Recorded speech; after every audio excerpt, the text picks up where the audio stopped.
بسم الله الحمد لله اللهم علما لنا إلا ما علمتنا إنك أنت العليم الحكيم اللهم علمنا ما ينفعنا وانفعنا بما علمتنا وزدنا علما رب اشرح لي صدري ويسر لي أمري واحلل عقدة من لساني يفقه قولي وبعد إلهي سبحانه وتعالى أيين أمهاتنا وشكرينا نعموينك سفرها بدن nebigiisa moxamed sala allahu calayh wasalam oo ku salyaynaa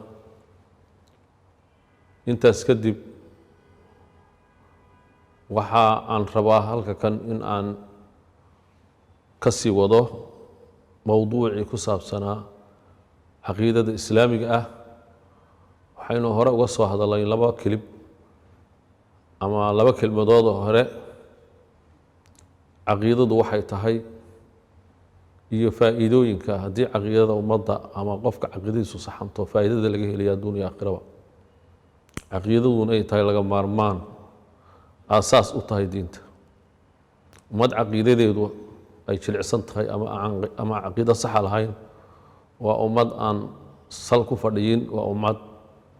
aan lahayn wax sugan oo ay ku taagan tahay oo u dhow burbur iyo khilaaf iyo mashaakil caqiidada ugu toosane waa caqiidada kitaabka ilaahay iyo sunnadii nebi moxamed sala allah alay slm laga qaatay siday u fahmeen asxaabadii iyo qarniyadii fadliga badnaa na loo fahmo waxaan marka ka hadlayaa oo aan halka uga sii daadegayaa waxa weeye caqiidadu waxay leedahay usuul bay leedahay ama aasaas bay leedahay aasaaska ama asalada caqiidada islaamku waa 6 oo waynu naqaanaa oo waxaynu u naqaanaa arkaanuliimaan ayaynu u naqaanaa oo nebiga calayhi salaatu wasalaam qur-aankuna waa sheegay in badan oo arkaanta ka mid ah wuu sheegay nebiguna si cad buu u sheegay 6da tiir iimaan an tu'mina billaahi wa malaa'ikatihi wa kutubihi wa rasuulihi walyowmi alaakhir wa tu'mina bilqadari khayri wa shari marka waxa weeye 6daas ka kooban yahay aasaaska caqiidada dadka muslimiinta caqiidadoodu 6daasay ka kooban taha ama 6daasa saldhigu ah ama aasaas u ah waxaa ugu horeeya aliimaanu billaah ayaa ugu horeeya aliimaanu billah waxaa la yidhaahdaa waa asalka usuusha asalada oo dhan 6da tiir iimaan 5ta kale waxay soo hoosgelayaan asalka aliimaanu billah bay soo hoosgelayaan mararka qaarkoodna waxaa la isku xidhaa aliimaanu billahi walyowmi alaakhir labadaas waa la isku xidhaa maxaa yeelay qofku hadduu ilaahay rumeeyo aakhirana rumeeyo waxa weeye waxalla wixii arkaantii kalena waa soo hoosgelaysa ilaahay rumayntiisana wuxuu sheegay in la rumeeyo ayaa soo hoosgelaya aakhirana inuu qofku diyaargaroobo oo meel lagula xisaabtimi doono ay jirto inuu rumeeyana waxa weeye diintiisa iyo noloshiisa ku hagaagaysa marka tiirka ugu asalsani waxa weeye aliimaanu billaah ilaahay qofku inuu rumeeyo ayaa marka waxa weye an tu'mina billaah marka si cilmiya in looga hadla ayaa la rabaa ilaahay rumayntiisa ilaahay waan rumaysanahay keliya kuma filla maanta waxaa jira shaki badan oo ilaahay jiritaankiisii iyo diintu inay xaq tahay la gelinayo shubahaad fara badan baa jira qofka muslimka waxaa la rabaa si cilmiya marka inuu diintiina barto si cilmiyana u fahmo towxiidka iyo ilaahay subxaanahu wa tacaala rumayntiisa sida ilaahay loo rumaynayo waxaa lagu soo ururiyaa culummadu markay ka hadlayaan iyagoo aada nusuusta u baaray oo kala soo dhex baxay 4 siyaabood baa ilaahay loo rumeeyaa oo iimaankaagu ku rumoobaya haddaad 4taa aad ka soo baxdo iimaankaagii wuxuu ku toosayaa 4taa markaad ka soo baxdo kow aliimaanu biwujuud illah horta alle inuu jiro waa inaad rumaysaa kuwo weyn oo caalamka abuurtay oo iskale oo maamusha allah la yidhaahdo inay jirto waa inaad rumaysaa 2 aliimaanu birububiyati illahi tacaala intaa keliya maaha inaad rumayso inuu koonkan isagu maamulo oo uu ku tasarufo wax dilo wax noolay dhib iyo dheef wax alla wax adduunka ka socda uu ilaahay doonistiisa ku socdo iyo la socodkiisa ee adduunyadan aysan ahayn wax la iska sii daayay adduunyadatan ilaahay subxaanahu wa tacaala inuu isagu leeyahay oo uu maamulo wax arsaaqo wax walba cagto ka saddexaad waxaa weeye inaad rumayso inuu keligii cibaado mudan yahay وهي علماء قاركود يقانين توحيد العبادة عبادة دي أياد إله كم ذين الساعة أما واحد هذا توحيد القصد قصد توحيد الطلب والقصد بالهذا يعني واحد marka aad ilaahay garatay oo tawxiid macrifa la timaado asmaada iyo sifaadka waxa la culimada qaar wuxuu yaqaaneen tawxiid macrifa marka ilaahay baratay rabbinimadiisa baratay magacyadiisa tilmaamihiisa baratay waxa laga rabaa waa maxay in la caabudo oo u qasado isaga oo cibaadadiisa xaqiisa ula jeehaysato oo isaga weynaysa laga rabaa marka allah aad baratay waa inaad caabudaa waxa la yiraahdaa tawxiid al-talab wal-qasd wal وما أمروا إلا ليعبدوا الله وحكى لبني آدم كلام ألا يعبدوا إياك نعبد وإياك نستعين هل كاسي كورنتا عبادة آدم كوغاري لنا ربي وي إياك وحوي وتخصيص بفائدين آدم كوغاري لنا كل جابك عابدين سيدا كلا إله لو رمي وحوي إنا ترمي السوء إنه إله إليه مقعيو يتلمامه سيدا كوهبون oo isku sheegay ama nabigiisu ku sheegay marka aad tilmaamaha sheegaysid sidii dadkii hore wanaagsan ugu sheegi jireen ama salafu saalix saxaabadii saddexdii qarni ee afarta madhabood iyo afarta khulafaa oo raashidiin ay ku dhex jireen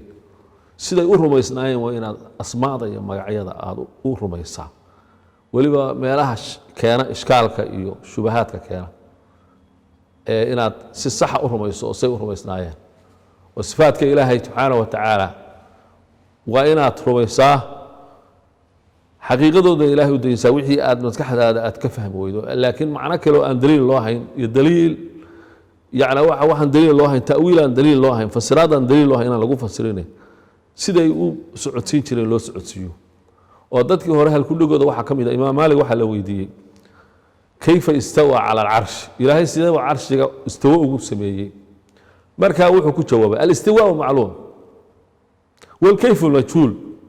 والإيمان به واجب يعني وحوي سيدا إلهي استوى سميه ولا يغنى اللغة العربية سرين باليا سرين تاسنا نقوم نغنى لا وكسر هذا عرش مركا لو يرادو سرين مخلوق وكلام ما هو ميدا إنه أين قرار اللغة العربية لو يغنى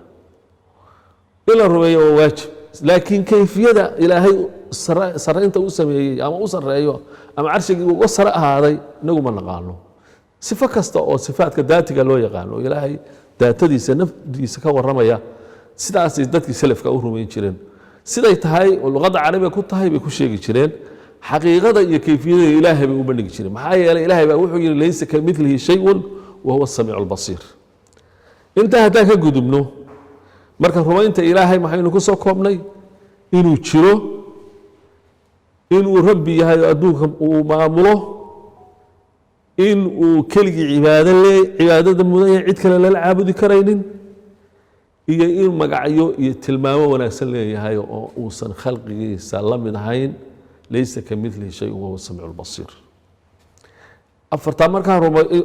afartaas ku rumaynaysa ka ugu horeeya haddaan wax yar dul taagno الإيمان بالله بوجود الله إلهي جريتان كسل الرمية محاد دليل الله دي لو يرادو ولنا إلهي رميستين أما قال أما ملحد أوك يرادو إلهي إنو يجرى محا عضينيا أفر دليل با عضينيا أفر دليل با إلهي إنو يجرى عضينيا دليل الكوباد واحد إياها دليل الفطرة اللي يرادا فطرة معناه وحوي قف كستو إلهي أبوري waxaa ku abuuran ilaahay inuu jiro xaq yahay sidoo nabigu sheegay calayhi salaatu wasalaam kullu mawluudin yuuladu cala alfitra ilma kasta waxa uu ku dhashaa islaamnimada fa abawaahu yuhawidaanihi oo yunasiraanihi oo majisani bay-ada bedesha hadduu waalidkiisu yuhuud yahay ama kiristaan yahay ama majuus yahay iyaga marka bedelaya caqiidadu ku dhashay sax ahayd islaamnimada ahayd waxa bedelaya waalidka gaalada ah ee xun ee qaloocan baa bedelaya laakiin ilmo walba waa ku dhashaa sida daraaddeed waxaa la ogaaday hadda baraatig lagu ogaaday haddii ilmo yar yar aan waxba la barin meel lagu xereeyo oo la iska daayo hadha waxaa la arkayaa iyagoo gacmaha taagaya ilaahay garanaya haddaan waxba loo sheegin iyagoo ilaahay garanaya la arkaya qodobka labaadna waxa weeye daliilu xisi waxa la daliilu caqli baa la yiraahdaa caqliga ku sheegaya quraankuna waa isticmaalay oo caqligu wuxuu ku tusinayaa wax kasta adduunka jira saddex midkeed weeye wax kasta adduunka inuu hareeraysan xidigaha samada hawada waxaan ugu hareeraysan iyo inagaba saddex mid u bay noqonaysaa shaygaasi inuu isagu is abuuray iyo in la abuuray iyadoon cidba abuurin iska abuurmay laba horta ma soconayso isaga is abuuray socon mayso anaga is abuuray ma soconayso waa iska abuurmayna caqliga soo horjeeda adduunkan maanta wax shay la sameeyay guri marka la dhiso haddaad ninku tiraahdo gurigaas isaga is abuuray isa sameeyay is dhisay engineer iyo wax loo yeeray ma jiro iska ahaaday caqligaaba diidama wax iska ahaaday saa daraadeed ilaahay waa tuulaha am khuliqu min ghayri shay'in am humul khaliqun miyaa la abuuray iyadoo wax abuuray jirin mise iyagaa is abuuray labada midna ma jirto yani waxa qofku makhluuq ismaana abuuro waxa weeye kamana abuurmo waxaa halkaa imanaysa marka ta saddexaad oo ah in cid abuurtay cidda abuurtay waa allah subxaanahu wa tacaala caqliga marka laga fahmaya daliilu xisi baa jiro oo ilaahay subxaanahu wa tacaala ambiyadu soo diray wax la arkayay dadka tuseen mucjisooyin usha cadaanaysay waxaa la gacanta cadaanaysay nebi muuse ushii maska noqonaysay dadkii dhintay soo nooleynayay nebiyullahi ciise nebi maxamed dayicii uu dadka tusay kala dhambalmay waxyaaba fara badan oo mucjiso ah ayaa ambiyadu ay dadku si ducooyin la aqbalayo oo markiiba laga ajiibayo ambiyadii dadka saalixiinta ah qofku ilaahay baryo laga ajiibay waa daliil xisi oo indhaha iyo dhagaha lagu arkayo wax la taaban karo awood weyn oo marka la baryo ku ajiibayso adduunka maamusha inay jirto daliilu naqli baa jiro oo dariiqa naqligaas waxa weeye afarta kitaab wixii ummad diin lagu soo dejiyey ilaahay inuu jiray aaminsan yahay wax ilaahay inkirsan bini aadanka waxa ugu horeeyay nimankii la oran jiray shuuciyadda ruushka iyo shiinaha iyo wixii la mid ah iyaguna waxa weeye way isdagooleynayeen waxa weeye waxay oran jireen dabeecad ba adduunka abuurtay oo naga awood badan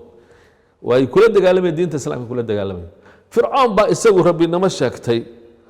oo yidhi anaa rabbukum lacla laakiin isaga laftigiisu waxaa la sheegay inuu dad cawaano iska helayo waxa ku harowsanaye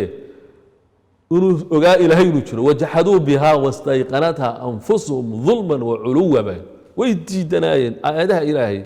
ee nebi muuse tusay wastayqanuu macnaa way yaqiinsanaayeen waxaan uu xaq yahay wuu ogaa fircoon iyo qoomkiisu laakiin dulmi iyo isla weyni iyo santaag darteed ayuu ilaahnimo u sheegtay carabtii mushrikiinta ahayd salamada caabudi jirtay qur-aanka waad aragtay meelo fara badan yaa cirka abuuray yaa dhulka abuuray yaa idinle yaa wax maamula yaa wax dabera yaa asaakir maxay ku jawaabi jireen meelo fara badan qur-aan ka mid allah kacbada waa kuway ku dawaafi jireen iyagoo tawxiidkii barxaya ilaahayna u tawxiidsanaya labayk allahuma labayk labayk laa shariika laka labayk laa shariikan huwa laka tamlikuhu wa malak halkaas shirki soo dirayeen mid yaroo shariig yar ah oo adigu aad leedahay addoonkaaga unbaa wax kula wadaagsada cid kale wax kula wadaagsato marka ilaahay jiritaankiisa ummaduhu isku wada raaceen taasi waxa la yidhahdaa daliilu naqli baa la yidhahdaa waxaan ku soo gaabinayaa marka masaladaas kelimadda la yidhahdo laa ilaaha illa allah muxamad rasuulullah ama shahaadatu an laa ilaaha illa allah muxamad rasuulullah tafsiirkeedaan rabaa wax yar inaan soo koobo oo waxa weeye ilaahay marka qofku qirayo ashhadu uu leeyahay macnaheedu waa maxay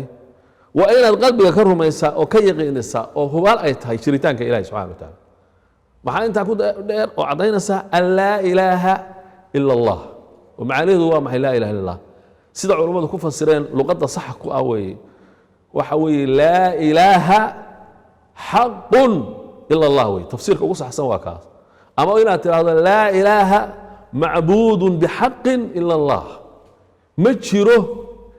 ilaah xaq lagu caabudo ama ilaah xaq ah ma jiro alla mooye oo halkaa waxaa laga reebaya ilaahay waa jira dadka qaarkood ba markay laa ilaha illallah fasirayaan waxay ku oranayaan ilaahay mooye ilaah kale ma jiro ilaahyo kale jiro oo la caabudo baadila kuwa looda caabudaya kuwa timaha caabudaya kuwa sanamyada caabudaya kuwa qabuuraha caabudaya kuwa geedaha caabudaya ilaahyo weeye ay samaysteen laakiin waa ilaahyo xaq ahayn ee baadila yaa cibaado mudan allah oo keliya weeye u weynaynaa loo baahan yahay wabillahi tawfiiq